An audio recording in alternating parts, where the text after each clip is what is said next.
Bonjour à tous et bienvenue dans ce nouvel épisode de So It Is. Avant de commencer, un petit mot pour vous dire que vous pouvez aider notre label Podcut en donnant sur notre Patreon. Et bien sûr, en écoutant les productions de Podcut, notamment Binous USA, le podcast de référence pour savoir quoi boire comme bière les jours d'été et surtout quoi écouter pendant. Pour vous donner envie de vous abonner à ce superbe podcast sur la bière, mais aussi sur la culture de Louisiane, voici une de leurs dernières pubs consacrées aux années 80. Nostalgie présente Firmin Simon chante les plus grands succès du podcast natif français des années 80. Vous buvez, mais pas moi, les podcasts, pas pour moi, ce podcast, point studio, Patreon pour Patreon, c'est te connaître à travers vous. Mais aussi Podcast, une multitude de podcasts, podcast. sans oublier Podcut, des podcasts, un Patreon pour les aider. et bien sûr Un peu plus près du podcast, au jardin de multiples podcasts. avec en bonus Je les écoute pendant toute la nuit. Podcut podcast, c'est free. tourné sur les plages du San Pellegrino tout l'été avec Binous. Bientôt en live. L'abus de Binous et de podcast peut être dangereux pour la santé, écoutez avec modération. Je tiens à remercier énormément les Binous pour cette pub qui m'a fait mourir de rire et que je suis très contente de vous faire entendre.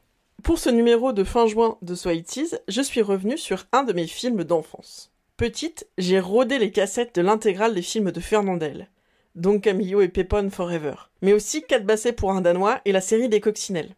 Là aussi, il y a beaucoup de choses à dire, notamment sur la place de la femme. Mais ce sont des films des années 60 et 70, ils sont donc hors période en ce qui concerne So It Is. J'ai aussi des souvenirs émus de la série des films Les Soudoués. Les Soudoués passent le bac et les Soudoués en vacances. Et comment vous dire ?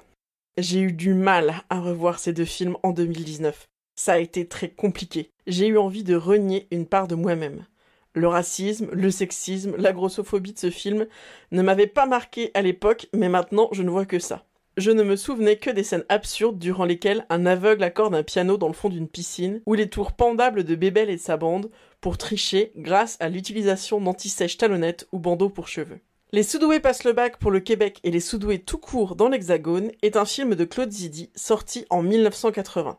Le casting regroupe Daniel Auteuil dans le rôle principal de Bébel, Hélène Zidi, Maria Pacôme, Tony Marshall, mais aussi Richard Boringer et Michel Galabru dans des petits rôles de pions et de flics. Voici un petit bout de la bande-annonce pour vous remettre dans l'ambiance tellement 80s de ce film. Enfants, j'ai pour mission de vous transformer en bachelier. D'aucuns diront mission impossible.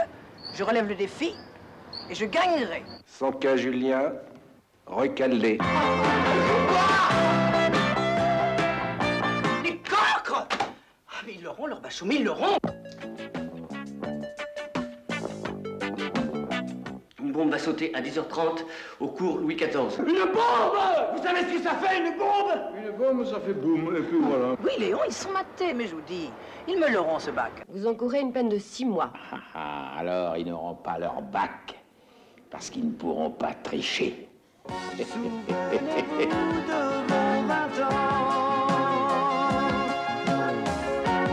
oui, c'était le bon temps. On voudrait bien à notre tour. Et t'es sûr que t'as pas mis trop de poudre? Est-ce que pour rien, il y en a plutôt moins que dans un pétard qui est en juillet. Alors, de quoi s'agit-il dans Les Soudoués ? L'intrigue se passe dans la pire boîte à bac de France, le cours Louis XIV. Les élèves qui ont tous redoublé font tout pour rater leur bac. Mais ils vont être forcés à se mettre au travail à cause d'une confusion entre une blague et un projet d'attentat. Mine de rien, on voit comment la question de l'attentat à la bombe irrigue toutes les années 80, même dans les comédies lycéennes. Pas de suspense, hein, c'est mauvais, c'est très mauvais. Le scénario tient sur un timbre-poste, le personnage de Jeanne se fait ouvertement slut-shamer, mais bon, quand même, la nostalgie marche à plein, les costumes, les tenues, les mobs et les flippers réussissent à raviver des souvenirs. 2 ans après, le 10 mars 1982, Zidi remet le couvert avec les Soudoués en vacances. Après le bac, c'est les vacances, tout est logique. D'ailleurs, on en profite pour souhaiter beaucoup de chance aux lycéens de 2019. Et pareil, dans les Soudoués en vacances, il faut s'accrocher pour comprendre le scénario. Parce que c'est quiproquo sur quiproquo, entre échange de jumelles et échange de bohémiennes. Alors là encore, c'est le festival de l'humour oppressif, les femmes, les grosses, les gays, tout y passe. Je ne parle même pas des agressions sexuelles. Pour le casting, on prend les mêmes et on recommence, à l'exception notable de Sandrine Bonner, qu'on reconnaît parmi les figurantes de la dernière scène. Mais, dans les Soudoués en vacances, il y a un moment que je chéris encore, et que je chérirai toujours. La chanson qui a animé toutes mes booms entre mes 13 ans et maintenant, la chanson sur laquelle j'aime danser des slows les bras tendus pour ne pas toucher son partenaire. Astuce danse en termes de canicule, c'est très très bien. On pose les bras sur la taille ou sur les épaules de son partenaire et on danse les bras très tendus. Comme ça, il n'y a aucun contact et on peut avoir de l'air qui circule entre les danseurs. C'est le tube 80s que j'aime à murmurer à mes amoureux et à mes amis. Je veux bien sûr parler de Destinée. Non pas la chanson de Booba, mais celle de Guy Marchand. À s'aimer sans demander pourquoi, toi et moi, destinés, inutile de fuir ou de lutter, c'est écrit dans notre destinée, tu ne pourras pas y échapper, c'est gravé, l'avenir, malgré nous doit toujours devenir, tout nos désirs d'amour inespérés, imaginés, inavoués. Déjà Guy Marchand quoi. Dans mon esprit, il est aussi lié au détective Nestor Burma que Bruno Kremer est lié à celui du commissaire Maigret. Je vous parlerai de mon obsession pour les commissaires de police de fiction plus tard.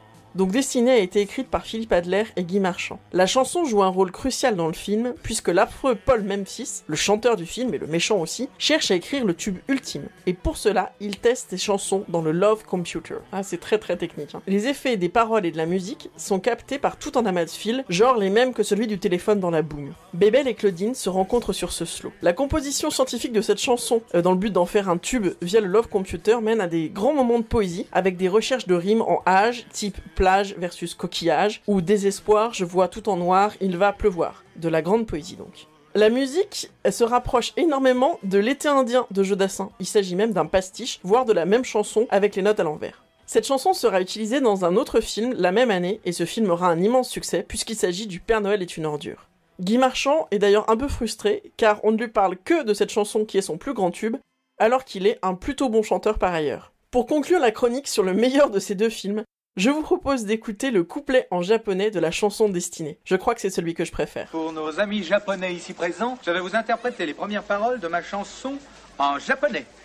Meguri, awase meguri, awase, watana ga shigare sode, retego la nanatakena, nandaka. Des bisous et à très bientôt pour un nouvel épisode de So 80s. On va prendre un peu de vacances mais on sera là au moins une fois par mois pour vous apporter des nouvelles des années 80. N'hésitez pas à nous rejoindre sur notre compte Twitter, @so80s_podcast.